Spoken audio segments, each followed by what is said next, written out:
안녕하세요. 결혼한 지 이제 2년 차를 넘기는 올해 20대 후반의 여자입니다. 아무리 신혼 막바지라고 할지라도 둘이서 한참 좋을 때일 텐데 저는 왜 결혼을 했을까 하는 후회로 매일을 살고 있어요. 이유를 알고 있었는데도 결혼을 했다 보니 더 속만 상할 따름입니다. 저희가 2년간의 연애를 하고 결혼을 했는데 이미 시작하기 전부터 문제투성이인 결혼이었어요.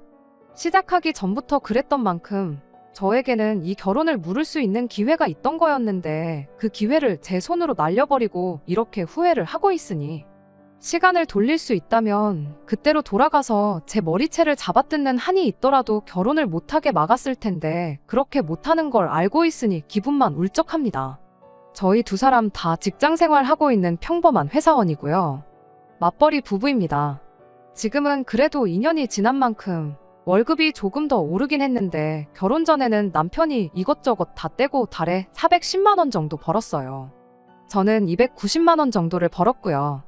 명절에 나오는 떡값이나 연초에 성과급 같은 거 생각해보면 달에 300 넘게 번다고 봐도 무방한데 굳이 그런 것까지 계산할 필요는 없겠다 싶어서 따로 말을 한 적은 없습니다.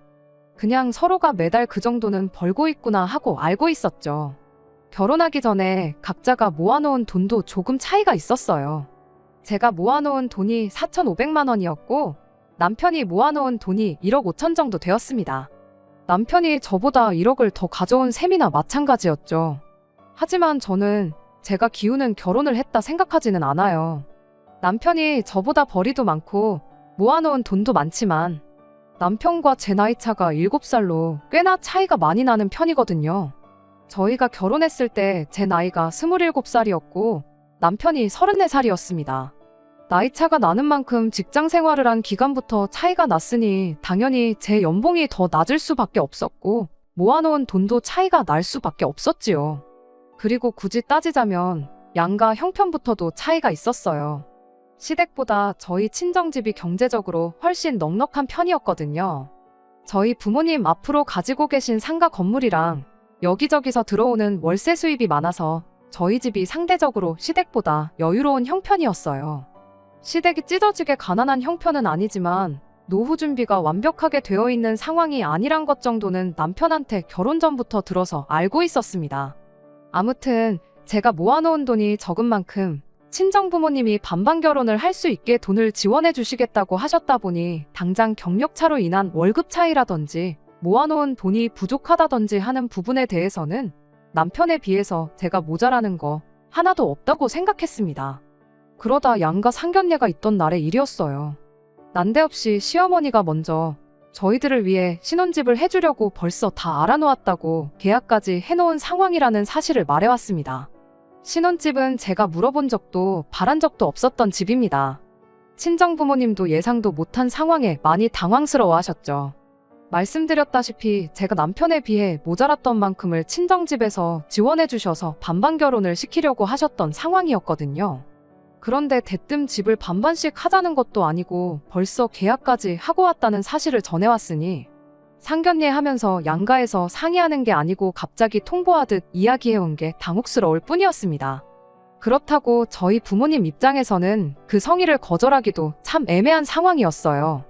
우리 집에서 돈을 더 해줄 테니 계약 무르고 애들 더 좋은 집 사주자는 말을 꺼내는 게 어떻게 보면 저희 집이 조금 상황이 더 넉넉하다고 시댁을 무시하는 느낌을 받을 수도 있는 상황이었으니까요. 일단은 거기서 다른 말은 더 안 하시고 알겠다고만 대답하고 마르셨어요. 저한테는 따로 상황을 두고 봐보자는 말을 해오셨고요.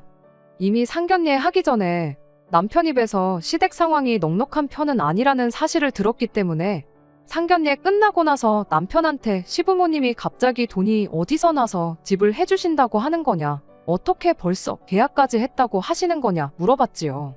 남편은 자기도 잘 모르겠다는 식으로 이미 이렇게 된 거 한번 잘해보자는 대답을 할 뿐이었습니다. 그런데 막상 시어머니가 계약해놓았다는 그 집 구경을 다녀왔는데 집이 너무 별로였어요. 아파트이긴 했는데 너무 오래되고 요즘 많이들 기피한다는 복도식 아파트였습니다. 아파트 들어오기 전부터 단지를 중심으로 차들이 이리저리 얽혀서 대져 있는 모습을 보아하니 주차장도 터무니없이 모자라 보였어요. 연식이 오래된 만큼 재건축 호재도 있긴 했지만 벌써 몇 년 전부터 이야기만 있을 뿐이지 실제로 진행되는 건 아무것도 없어 보였습니다. 집 평수도 너무 작은 편이었고 솔직히 마음에 드는 점이 하나도 없었어요. 그래도 어떻게든 좋아해 보려고 노력을 했죠. 그나마 지하철역이 가까워서 출퇴근은 어렵지 않겠구나. 어쨌든 재건축만 시작하면 어차피 다른 집을 구해야 할 텐데 그냥 몇 년 살면서 투자한다는 생각으로 쥐고 있어나 볼까, 그런 생각으로 억지로 그 집을 좋아해 보려고 노력했습니다. 아파트가 워낙에 구식인데다가 심지어 먼저 살던 분이 아파트가 준공된 시점부터 여태까지 한 번도 이사를 안 하고 쭉 살아온 집이다 보니 리모델링을 하는 게 선택이 아니라 거의 필수에 가까웠어요. 남편 쪽에서 집을 해오기로 했으니 적어도 리모델링하고 혼수, 결혼 비용은 제가 해가는 게 당연하다 생각했죠.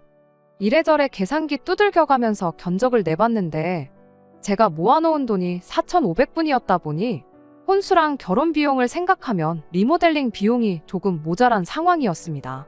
결혼식 마치고 축의금 들어올 거 생각해보면 사실 모자랄 건 없었지만 결혼식 올리고 나서 리모델링을 이유로 따로 부모님 집에서 리모델링 끝날 때까지 떨어져 사는 것도 좀 그렇지 않나 싶었어요. 물론 친정 부모님이 여유가 있는 상황에 돈을 도와주시기로까지 하셨다 보니 당연히 친정 도움을 받으면 되는 상황이었지만 모자란 게 1,000만 원 조금 넘는 돈이었는 게 그걸 해달라기가 조금 모했습니다. 시댁에서 구해준 그 신혼집이 재건축을 시작하게 된다면 저희가 이사를 나가야 할 텐데 그때 가서 차라리 더 좋은 집을 구하고 이 집은 피받고 정리를 하는 게 더 낫다 싶었고, 이왕 도움을 받는다면 그때가 와서 집을 구할 때 한 번에 큰 돈을 받는 게 낫겠구나 하는 생각이었어요. 게다가 시댁에서 신혼집을 해주기로 한 만큼 남편이 모아놓은 1억 5천이라는 돈이 고스란히 남아있는 상황이었으니 일단은 그 선에서 해결하는 편이 훨씬 좋은 방법이라 생각했습니다. 그래서 남편한테 결혼식 비용이랑 혼수 정리해둔 리스트 그리고 리모델링 견적서를 전부 보여주고 조금 돈이 모자라는 것 같으니 일단 리모델링 하는데 1,000만 원 정도 보태줄 수 있느냐고 물어봤어요.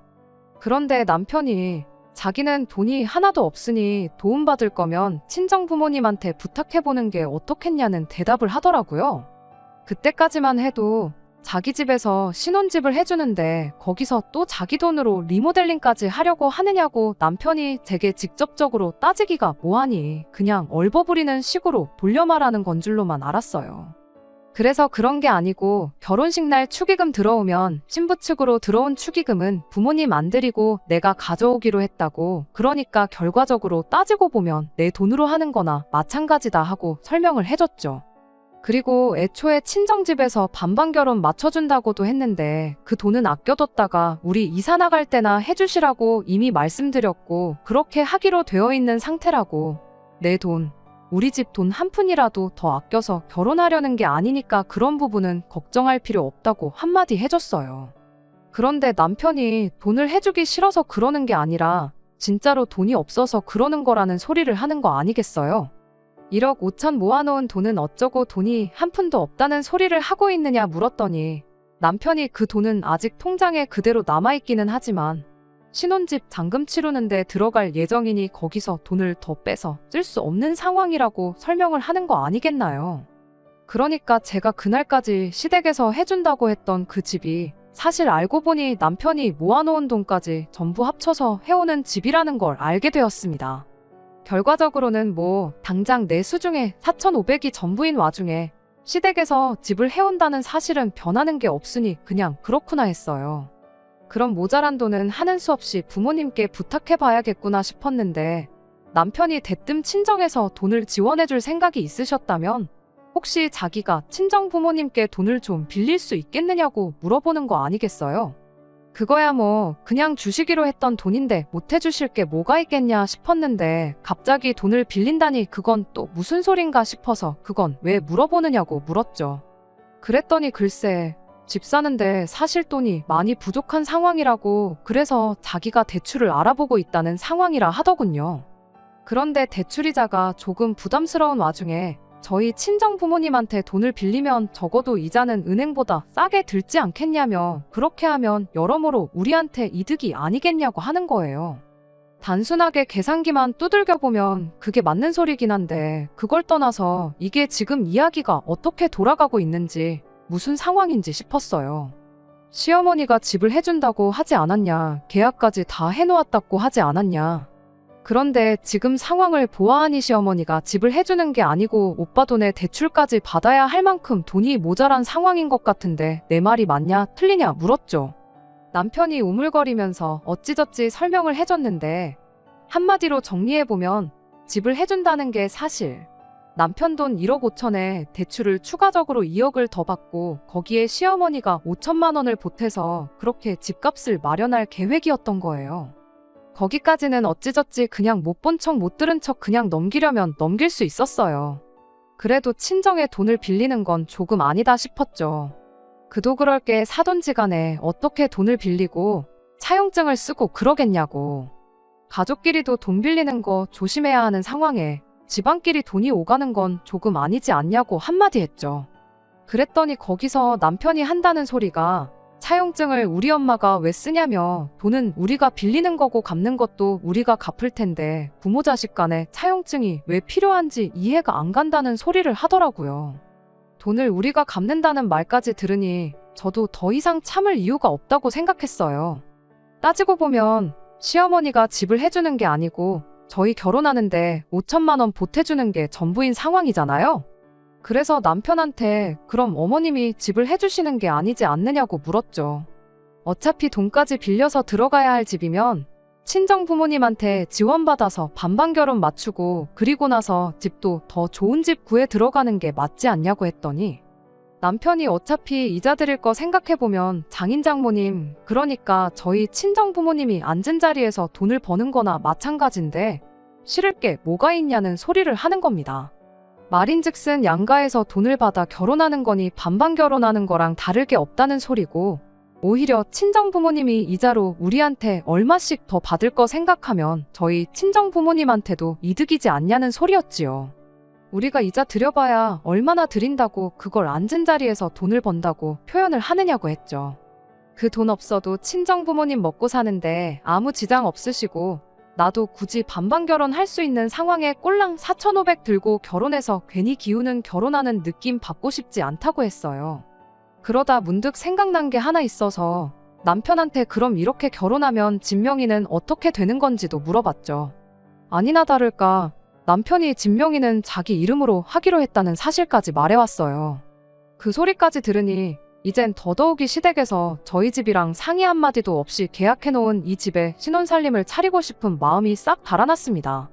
집이라도 제 마음에 들었다면 어떻게 생각은 해보겠지만 억지로 좋아해보려고 노력 중인 와중에 그러고 싶은 마음이 눈꼽만치도 없어졌어요. 남편 돈이 그대로 남아있는 걸로 봐서 중도금도 치르기 전인 상황이란 걸 어느 정도 짐작했고 정말 천만다행으로 계약금마저 정식으로 계약한 게 아니고 구두계약으로 100만 원 집어넣어 놓은 가계약 상태인 걸 알게 되었습니다. 집에 돈도 넉넉한 상황에 굳이 남편 명의 집에 혼수만 채워서 들어가는 그림보다 차라리 100만 원 손해쯤은 감수하고 반반 결혼하는 게 100번 낫다는 생각이었어요. 남편은 이 상황을 마음에 들어하지 않는 눈치였지만 제가 끝까지 고집을 부려서 결국 계약금 지불하고 친정부모님 지원받아서 새로 집을 알아보는 쪽으로 이야기를 다시 하게 되었어요. 남편한테는 이렇게 하는 게 당장은 못마땅할지라도 나중에 우리 사이에 득이 되면 득이 되었지 문제가 될 일은 하나도 없을 거라고 저를 좀 믿어달라고 부탁을 했습니다.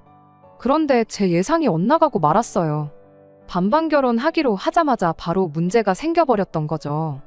시어머니가 결혼 전부터 당신 뜻을 거스르는 며느리가 괘씸하다시며 그렇게 잘났으면 니들이 알아서 해보라고 지원해주기로 했던 5천만 원을 안 해주겠다고 나온 겁니다. 하지만 그 사실에 그렇게 충격받을 것도 큰일 났다 싶을 것도 없었어요. 차라리 다행이구나 생각하고 말았죠. 사실 그렇잖아요. 신혼집을 해주겠다는 말이랑 5천만 원을 보태주겠다는 말부터가 하늘과 땅 차이인데 그렇게 시어머니가 원하는 대로 결혼했다면 집을 해줬다는 그 이유 하나만 가지고 얼마나 갖은 생색을 냈을까 그런 생각밖에 안 들었거든요. 그때까지만 해도 이때가 이 결혼을 물을 수 있는 유일무이한 기회라는 걸 생각 못했던 건 저의 불찰이긴 합니다. 결국 오늘에 와서 이렇게 이혼 생각을 하고 있게 되었으니까요. 아무튼 시어머니의 5천만 원이 있고 없고가 저한테 있어서는 그렇게 치명적인 문제는 아니었어요. 큰 돈이긴 하지만 여차하면 친정 부모님한테 조금만 더 보태달라고 부탁해도 되는 거였고, 아니면 대출을 좀 더 받으면 그만이겠구나 생각했거든요. 그렇게 친정어머니하고 발품손품 팔아가며 7억 상당의 아파트 매물을 하나 찾게 되었어요. 시어머니가 계약했었던 그 집과 비교하면 거의 신축이라고 봐도 무방할 정도로 연식이 그리 오래되지 않은 아파트였습니다. 주차장도 지하로 세대수 전부 커버하고도 남을 만큼 널널했고, 계단식이다 보니 복도식보다 훨씬 안전한 느낌도 들었고요. 그렇게 집을 계약해야겠다고 남편한테 이야기를 했더니 며칠 지나지 않아서 또 새로운 문제가 터지고 말았습니다. 시어머니가 당신 도움 없이 집을 구했다는 사실이 배가 아팠던 건지, 난데없이 남편이 모아놓은 돈 또한 시댁재산이나 마찬가지니 그 돈을 집 사는데 쓸 생각 말라고 나온 거예요. 남편은 어머니 뜻이 그런데 거역하기가 조금 그렇다며 정말 미안하게 됐다고. 아직 계약금도 걸어놓지 않은 상황이니 신혼집은 한 4억 선에서 알아보는 게 어떻겠냐고 말을 해왔어요. 그 이야기를 전해오는 남편의 표정만 봐도 이게 자기 뜻이 아니고 시어머니 뜻이고, 어머님 고집 때문에 상황이 이렇게 된 것이 몹시도 유감이라는 얼굴을 하고 있었어요.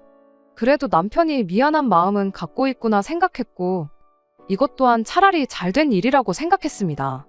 어차피 시어머니가 처음에 해준다고 했던 그 집, 사실상 5천만 원 가지고 집 해줬다고 평생을 두고 생색내려고 했던 그 집 또한 반반 결혼을 할 수 있던 상황임에도 불구하고 어떻게든 남편 명의로 집을 하려고 했었던 거잖아요. 7억 집을 구하는데 아무리 대출을 같이 갚아나간다 하더라도 저희 집에서 해주는 돈이 훨씬 더 많은 상황에 똑같이 공동명의를 하는 게 맞나 싶었었는데, 이참에 남편 돈이나 시댁 지원 없이 그냥 집을 구해버리면 적어도 명의 문제 가지고 골머리 썩을 일은 없겠다는 생각을 했었던 거죠. 저도 저희 친정 부모님도 차라리 이렇게 된 게 천만다행 아니겠냐고 안도를 했어요. 게다가 친정 부모님이 이왕 이렇게 된 거 대출을 추가적으로 더 받을 게 뭐가 있냐고 하시면서 그냥 집을 해주시는 쪽으로 이야기가 되었어요. 그렇게 시댁 도움 하나 없이 남편 돈도 쓰지 않고 신혼집 계약을 하게 되었죠. 먼저 살던 사람이 리모델링도 싹 해놓은 상태였고, 집 관리도 잘 되어 있던 터라 그냥 혼수만 채우면 되는 상황이었어요. 그 와중에 제가 모아놓은 돈은 그대로 남아있는 상황이었다 보니 그 돈으로 혼수를 채우면 되겠구나 싶었습니다. 남편이 모아놓은 돈이야 뭐 어차피 결혼하면 공동재산이 되는 거니 그 돈으로는 차를 바꾼다던가 아니면 두고 있다가 어느 정도 돈을 모아서 집 한 채 더 구해 새를 놓던지 하는 식으로 재테크를 하는 쪽으로 알아보면 되겠다는 생각이었어요. 결혼하자마자 얼마 지나지도 않아서 결혼한 걸 후회하게 되리라고는 생각도 못했고, 그렇게 저희는 결혼식을 올리게 되었습니다. 처음 몇 주간은 다른 신혼부부들과 똑같이 그저 매일이 즐겁고 행복했어요. 문제는 집들이를 하면서 시어머니가 신혼집에 찾아오고 나서부터 터지고 말았습니다. 집 구경하면서 끝까지 집이 참 좋다고 한마디 안 하신 건 그냥 배가 아파서 그런가 보다 하고 넘길 수 있었어요. 그런데 집들이 끝날 때쯤 가서 집 명의는 당연히 공동명의로 되어 있겠지 하고 묻더라고요. 남편이 센스 있게 중간에서 대충 둘러댔으면 참 좋았을 텐데, 시어머니의 그 말이 끝나기 무섭게 혼자 잔뜩 당황해서는 말끝을 벌벌 떠는 게 누가 봐도 공동명의가 아니라 제 명의로 되어 있구나 하는 걸 알 수 있었을 겁니다. 시어머니도 대번에 눈치채고는 부부는 일심동체인데 왜 재산은 따로 가져가려고 하느냐고 저한테 따져묻기 시작했어요. 솔직히 어이가 없었죠. 당장 이 집 구하기 전에 시어머니가 알아놓았던 그 집은 적어도 리모델링 하는데 제 돈이 들어가는데도 불구하고 남편 명의로 집을 하려고 했었으면서, 막상 남편 돈 한 푼 안 들어가고 혼수까지 전부 제 돈으로 채워놓은 이 집을 가지고는 부부는 한 몸이니 어쩌니 하면서 공동재산을 운운하고 있었으니 말이에요. 그렇게 따져봐야 싸우자는 것밖에 안 되니 그냥 애둘러서 좋게 좋게 말했어요. 사실상 이 집의 혼수 빼고는 전부 친정 부모님 돈으로 한 거나 마찬가지니 친정 부모님 뜻에 따른 거라고요. 아직 남편이 결혼 전에 모아놓은 돈이 고스란히 있고 그 돈으로 재테크 삼아 집을 한 채 더 구할 생각이 있는데 그 집은 공동 명의로 하면 되는 거 아니겠냐고 했죠. 그랬더니 시어머니가 너 참 웃긴다 하면서 이 집은 우리 아들 돈 한 푼 안 들어갔다고 네 명의로 해놓으면서 앞으로 갖게 될 집은 공동 명의를 하겠다는 거냐면서 너무 욕심이 험한 거 아니냐는 거예요. 그런 게 아니고 1억 5천 가지고 서울에 무슨 집을 구하겠냐고 당장 내일 집을 구하겠다는 것도 아니고 돈 어느 정도 모아놓고 그때 가서 집을 알아볼 생각이라고. 그리고 대출을 받아서 구하게 되더라도 그 돈은 둘이 벌어서 같이 갚아나가게 될 테니 그렇게 말한 거라고 했죠.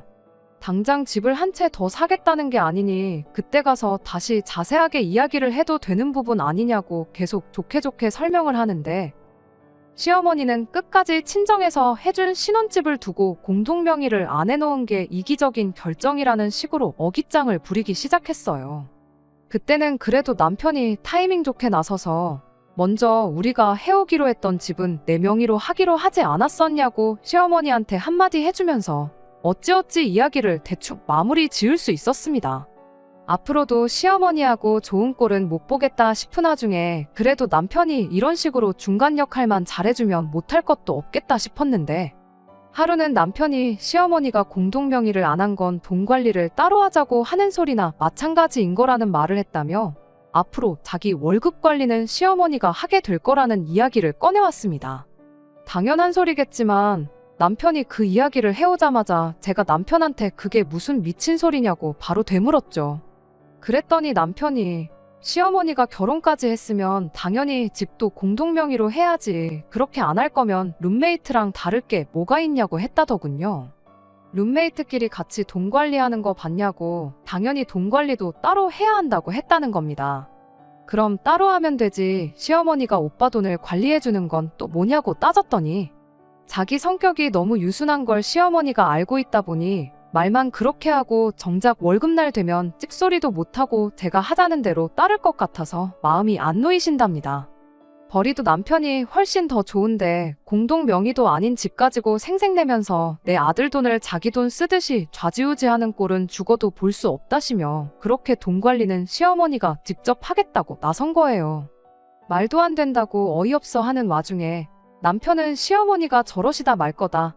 아니더라도 자기가 꼭 시어머니를 설득해서 아무 문제없게 만들어 놓겠다며 시간을 조금만 달라고 부탁을 해오더군요. 그때 기다리겠다는 게 아니고 아예 단판을 지었어야 했는데 결혼한 지 2달도 안 된 상황에 괜히 시어머니를 더 자극해봐야 좋을 거 없겠다 싶어 그저 하루빨리 남편이 이 말도 안 되는 상황을 정리해주길 바라고만 있었습니다. 이 이야기를 들은 친정어머니께서는 차라리 그럼 집을 공동 명의로 돌리는 게 어떻겠냐는 말까지 하셨는데 절대로 그렇게만은 못하겠다고 제가 고집을 부렸어요. 지들이 해줄 때는 단독 명의가 맞고 우리가 해오니 공동 명의로 해야 한다는 게 무슨 가당치도 않은 소리냐고요. 그나마 그게 제가 한 일 중에 제일 잘한 일이지 않을까 싶네요.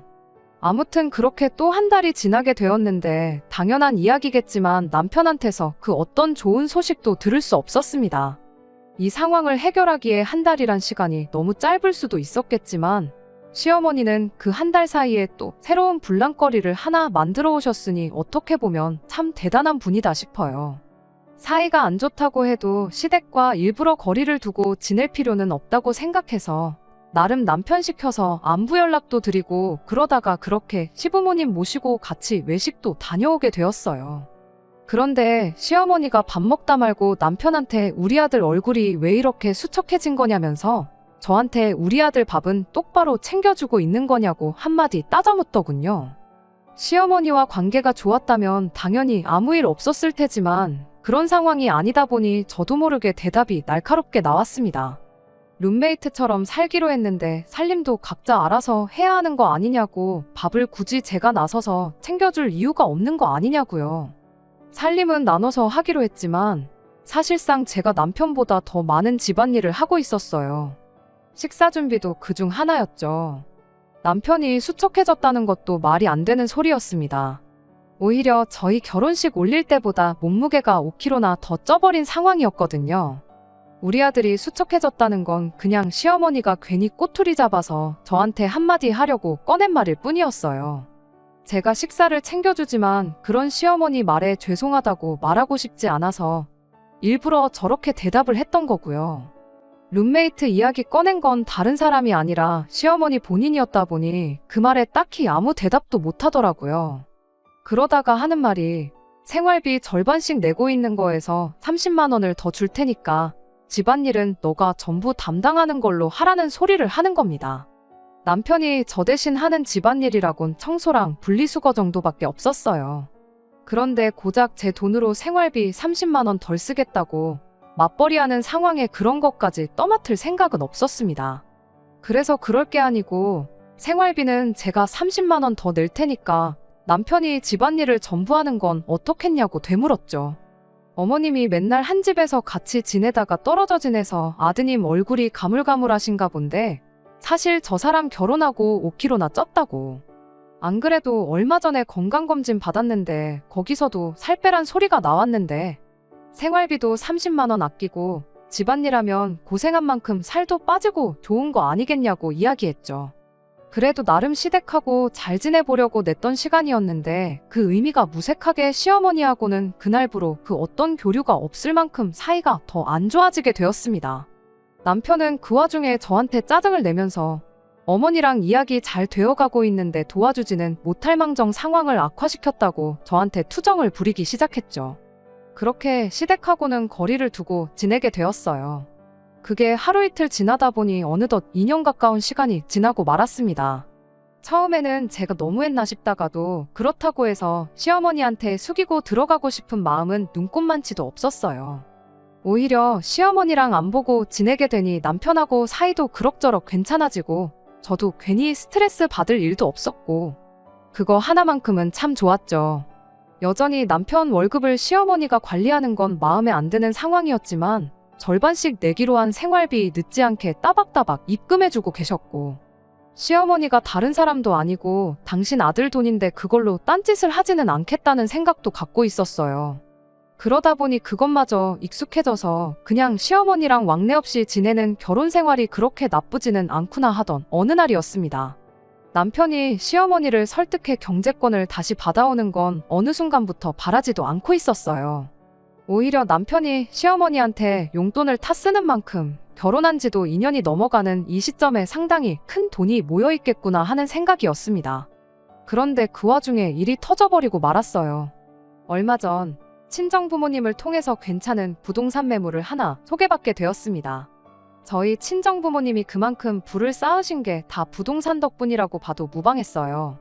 말씀드렸다시피 임대업을 하시고 계셨고 그걸 보고 자라온 저도 부동산만큼 좋은 재테크는 없다고 생각하던 사람이었어요. 결혼하고 나면 최대한 빨리 집을 하나 더 구해서 친정부모님이 하셨던 것처럼 세입자를 받을 생각이었습니다. 친정부모님도 그런 저희 계획을 알고 계셨다 보니 가깝게 지내던 부동산을 통해 소개받은 매물을 저한테 추천을 해주셨던 거였고요. 결혼할 당시에 남편이 모아놓은 돈 1억 5천에 그 후로 2년이 지난 지금 생각보다 많은 돈이 모여있겠구나 하는 생각이었어요. 그리고 저도 이제 고집 그만 부리고 그 돈으로 재테크를 시작하게 되면 시어머니와도 풀고 시어머니가 바라는 대로 집을 공동 명의로 돌려야겠다 하는 생각이었습니다. 남편한테 맡겨봐야 평생을 가도 시어머니랑 해결은 못 보겠구나 싶었고 굳이 결혼 생활을 이만큼이나 해온 와중에 자존심 싸움 한다고 고집 부릴 이유도 없겠다는 생각이었거든요. 그간 시어머니와 안 보고 살긴 했지만 남편은 쭉 시어머니하고 연락을 하고 지냈어요. 시어머니가 남편 돈을 관리해줬던 것도 있고 저랑 사이가 안 좋을 뿐이지 어머님하고 남편 사이가 틀어진 건 아니었다 보니 그간 남편만 혼자서 시댁과 왕래를 하고 있었거든요. 남편은 한 달에 2번 정도 혼자서 시댁에 다녀오곤 했는데 시어머니와 풀어야겠다는 결심을 한 만큼 더 늦출 이유도 없겠다 싶어서 남편이 시댁에 다녀오는 날에 저도 같이 따라가겠다고 했죠. 갑자기 왜 시댁에 따라간다는 거냐고 묻는 남편 말에 이 집을 공동 명의로 돌릴 생각이고 그러면서 시어머니하고도 풀 생각이라고 대답을 해줬어요. 당연히 기뻐할 거라 생각했는데 그런다기보단 오히려 당황한 기색이 역력하더군요. 그러더니 뭘 번거롭게 시댁에 가냐고 좋은 이야기 나누는 건데 두 분을 이쪽으로 오시라고 해야겠다는 소리를 하더군요. 집을 하나 더 구한다는 목적이 있긴 했지만 그래도 따지고 보면 제가 먼저 화해의 손길을 내미는 건데 시어머니한테 이쪽으로 와서 사과나 받아가시라 하는 건 좀 아닌 것 같다고 우리가 시댁으로 찾아가는 게 맞지 않겠냐고 했는데 남편이 하도 고집을 부려서 그럼 중간쯤에서 만나 외식이나 하고 거기서 말씀드리는 게 좋겠다는 쪽으로 최종 합의를 봤습니다. 시어머니는 세상에 2년 만에 며느리 얼굴을 본다면서 기분 나쁜 기색을 숨기지 않으셨어요. 잘 지내기 위해 만든 자리니만큼 거기서 발끈하지 않고 앞으로 잘 지내고 싶어서 만든 자리라고 설명드리고 남편 돈까지 해서 집을 하나 더 구해 새를 놓을 생각이라는 계획도 말을 꺼냈습니다. 그러면서 저희 집도 공동 명의로 돌릴 생각이라는 말도 빼먹지 않았고요. 그런데 시어머니는 그럴 필요 없다고 대번에 거절을 하시더군요. 공동명의도 할 필요 없고 당신은 그냥 여지껏 하던 대로 아들 돈을 관리할 생각이니 재테크를 하려거든 네 돈으로 네 혼자 하라는 말을 하시는 거예요. 저로서는 도무지 이해를 할 수 없는 상황이었어요. 그때까지만 해도 그저 2년 동안 소식 없이 지내다가 뜬금없이 연락한 제가 괘씸해서 그러는 거구나 싶었죠. 시어머니 입장에서는 연락 없이 지내던 며느리가 갑자기 연락해서 아들 경제권을 도로 가져가겠다고 억지로 풀자고 하는 것처럼 받아들일 수도 있겠다 생각했어요. 당장은 자존심 때문에 싫다고 하시는 거지 그냥 앞으로 몇 번 더 찾아뵙고 진심을 보여드린다면 시부모님 노여움도 풀리지 않겠나 생각했고 시간이 해결해 주겠거니 그렇게 생각했습니다. 결국 그날 마땅한 결론을 내지 못하고 자리가 끝나게 되었지요. 그런데 계산까지 다 마친 상황에 집에 가야 할 때가 되었는데도 시부모님이 자리에서 일어나지를 않고 버티고 계시더라고요.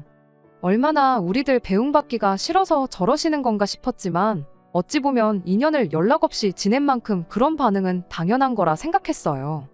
남편이 자꾸 제 팔을 잡아 끌면서 가자고 하는데 거기서 먼저 가버리면 그만큼 시부모님 마음을 돌리는데 시간이 더 걸리겠다 싶어서 저도 버티기 시작했죠.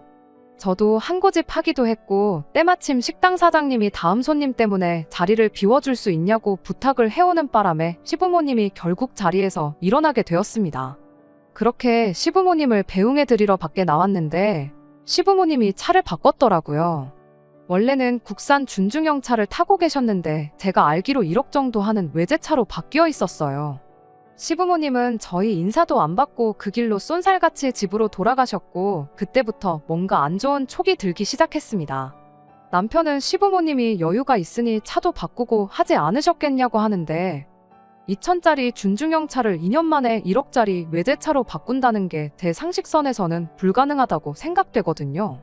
자동차라는 게 차 가격만 생각할 게 아니고 보험료나 유지비 같은 것도 생각해야 하는 거잖아요. 그런데 남편은 제 발이 저려서 그러는 건지 그럼 뭐 어머니가 내 돈 가지고 차를 바꿨다고 하고 싶은 거냐며 저한테 성질까지 부리기 시작한 상황입니다. 저는 아무 말도 안 했는데 말이에요. 그 와중에 며칠 지나서 시어머니한테서 앞으로 잘 지내고 싶으면 일단 집부터 공동 명의로 바꿔놓으라고 그러고 나서 말을 하자는 연락이 왔어요. 이런 상황에 시어머니한테 관리하고 있는 남편 돈은 얼마나 가지고 계신지 보여달라고 할 수도 없는 노릇이고 정말 답답해 죽을 맛입니다. 그때 말도 안 되는 계산 방식으로 집을 해준다니 어쩐다니 했을 때나 그 후에 아들 돈도 내 돈이니 니들 돈으로 집 한번 해봐라고 했을 때 그때 결혼을 물렀어야 했던 건가 그런 후회뿐이에요. 물론 2년 동안 연 끊고 지낸 건 제 의지긴 했지만 그때 그러지 말고 잘 지냈다고 한들 뭐가 크게 달라지는 게 있긴 했을까 싶은 생각뿐이고요. 괜히 결혼은 해서 안 받아도 될 스트레스 받으며 살고 있는 게 너무 속상합니다. 안녕하세요. 여러분들이 보내주신 의견 덕분에 과감한 결정을 내릴 수 있었습니다. 결국 남편하고는 이혼을 했고 오늘은 그 이야기 전해드리려고 이렇게 다시 찾아왔어요. 분명히 돈 관리 해준다는 명목으로 남편 돈을 쓰고 있을 거라고 차만 바꾼 게 아닐 테니 시댁에 한번 다녀와 보라는 의견을 보니 왠지 그 말이 맞는 것 같아 가만히 있을 수가 없었어요. 그간 연 끊고 지냈던 건 저 혼자뿐이었고 남편은 그동안 한 달에 한두 번은 시댁에 다녀왔는데 남편이 시댁에 다녀오기로 한 날에 제가 남편보다 먼저 나가 혼자 시댁으로 출발해서 남편이 도착하길 기다리고 있었습니다. 이윽고 남편이 아파트 단지 안으로 들어왔고 남편이 주차하는 걸 확인하고 곧바로 남편을 쫓아나가 놀래켜줬어요. 남편은 난데없이 튀어나온 저를 보고 당황한 기색을 숨기지 못하더군요. 같이 갈 거면 왜 미리 말하지 않았냐고 하는 말에 괜히 저번처럼 미리 말하면 시어머니가 안 보겠다고 오지 말라고 할 수도 있는 노릇 아니겠냐며 대충 둘러댔죠. 그 와중에 남편은 오늘은 날이 아닌 것 같다며 그냥 돌아가자고 하길래 제가 뭐 문제되는 거 있냐고 남편을 다그쳐서 그 길로 그냥 시댁에 찾아갔습니다. 아니나 다를까 시댁은 결혼 전에 제가 알던 시댁과는 사뭇 다른 모습으로 바뀌어 있었어요. 겉은 그대로인데 속이 아주 새 집으로 바뀌어 있더군요. 인테리어도 싹 다 새로 해놓았고 가전제품도 최신형으로 바뀌어 있었어요. 집에 계신 시어머니한테 집만 보면 잘못 찾아온 것 같다고 혹시 로또라도 되신 거냐 물어봤죠. 그리고 뭐 길게 두고 볼 것도 없는 것 같다고 어머님이 관리하고 있다는 남편 돈이 어떻게 돌아가고 있는지만 보여달라고 했어요. 그것만 확인되면 바로 집 명의도 공동 명의로 돌려놓겠다고 했죠. 시어머니가 안 그래도 잘 왔다면서 너 때문에 안 당해도 될 사기까지 당했다며 너 때문에 손해가 이만저만이 아니라는 소리를 꺼내더라고요. 사기라는 이야기 듣자마자 직감적으로 알아챘죠. 시어머니가 남편 돈을 단 한 푼도 남기지 않고 다 써버렸다는 사실을 말이죠. 시어머니 변명은 너무 하찮아서 웃음도 나오지 않는 변명이었습니다. 제가 집 명의를 가지고 하도 갑질을 하니까 당신 딴에는 우리 아들이 너무 기도 못 펴고 사는 것 같아서 집을 한 채 해줘야겠다는 생각밖에 안 들었답니다. 그렇게 백방으로 알아보다가 기획부동산 사기를 당해서 그나마 있는 돈을 전부 날려버렸다고요. 제가 갑질만 안 했어도 시간을 들여 천천히 아들 돈을 굴려줬을 거라고, 그런데 괜히 마음만 조급해져서 제대로 된 투자처인지 알아보지도 않고 돈을 넣었다가 큰 손해를 봤다는 거예요. 한마디로 어이가 없었죠. 제가 언제 집 가지고 갑질을 했냐고, 할 거였으면 남편 돈 그렇게 어머님이 관리하게 두지도 않았을 거라고 했습니다. 그리고 사기를 당했던 남편 돈으로 어머님 집 리모델링도 하고 가전가구도 바꾸고 외제차도 뽑고 그랬던 돈을 어떻게 사용했는지 통장 내역은 남아있지 않겠냐고 그거나 보여달라고 했어요. 만약에 진짜로 저 때문에 사기를 당한 게 확인되면 집도 그냥 공동명의 해주고 사기당했다는 그 돈도 내가 친정부모님한테 받아오는 한이 있더라도 갚아주겠다고요. 하지만 기어이 시어머니는 끝까지 통장 내역을 공개하지 않았습니다. 안 봐도 뻔했죠. 관리해준다던 아들 돈 가지고 외제차만 뽑았어도 이혼할까 말까인데 집까지 싹 다 갈아엎었으니 더 길게 말할 필요도 없었습니다. 그 와중에 남편이 나는 몰랐던 일이라며 시어머니를 손절을 치더라고요. 어머니가 내 돈을 이렇게 흥청망청 쓰셨을 줄은 상상도 못했다는데 이미 그동안의 남편 반응을 보나 그날 시댁 앞에서 제가 깜짝 등장을 했을 때 어떻게든 집에 돌아갈 생각을 하는 걸로 봐서는 절대로 남편이 몰랐을 수가 없다는 게 제 생각이었습니다. 이미 평생을 두고 내가 집을 공동명의 해줄 생각이 없을 거라는 생각에 시어머니한테 경제권 찾아올 생각은 안 하고 차일피일 미루면서 오늘날까지 왔는가 본데 이미 결혼 시작부터 당신한테 부부간의 신뢰는 없었던 거 아니냐고. 시어머니 말 맞다나 당신이 내 룸메이트지 그 이상도 그 이하도 아니었고 늦었지만 이제 와서 그걸 깨닫게 해줘서 고맙다고 그 길로 이혼하자고 남편한테 선언했어요. 생각해보니 동거하는 사람은 집세라도 내지 않냐고, 다른 건 모르겠으니 여태까지 내 집에서 살았던 집세는 받아야겠다고 위자료로 5천만 원만 가지고 오라고 했습니다. 그랬더니 옆에서 시어머니가 결혼기간 고작 2년 조금하고 무슨 위자료로 5천을 받아가냐고 고래고래 소리를 지르길래 법대로 하면 그렇긴 할 거라고, 그러고 싶으면 그러라고 했습니다. 대신 남편 회사에다가 남편이 여지껏 무슨 짓을 했는지 제가 전부 이야기하고 다닐 거라고 했어요. 내가 돈 5천만 원이 없어서 필요해서 그러는 거 같냐고. 명예훼손으로 고소할 테면 고소하라고, 그깟 5천 안 받고 벌금으로 얼마 내면 그만이라고요. 대신 앞으로 남편 회사 생활하는데 체면은 없는 거나 마찬가지일 거라 했습니다. 사실 진짜로 그렇게 할 생각은 없었어요. 적당한 사과 한마디면 그냥 깔끔하게 합의 이혼하고 말 생각이었는데 잘못은 자기들이 해놓고 제가 문제라고 몰아가는 사람들이 괘씸해서 그렇게 나왔던 겁니다. 그런데 웃긴 건 막상 제가 진짜로 그렇게 할 거라 생각했는지 이혼하면서 위자료 형식으로 남편이 저한테 정말 5천을 보냈더라고요.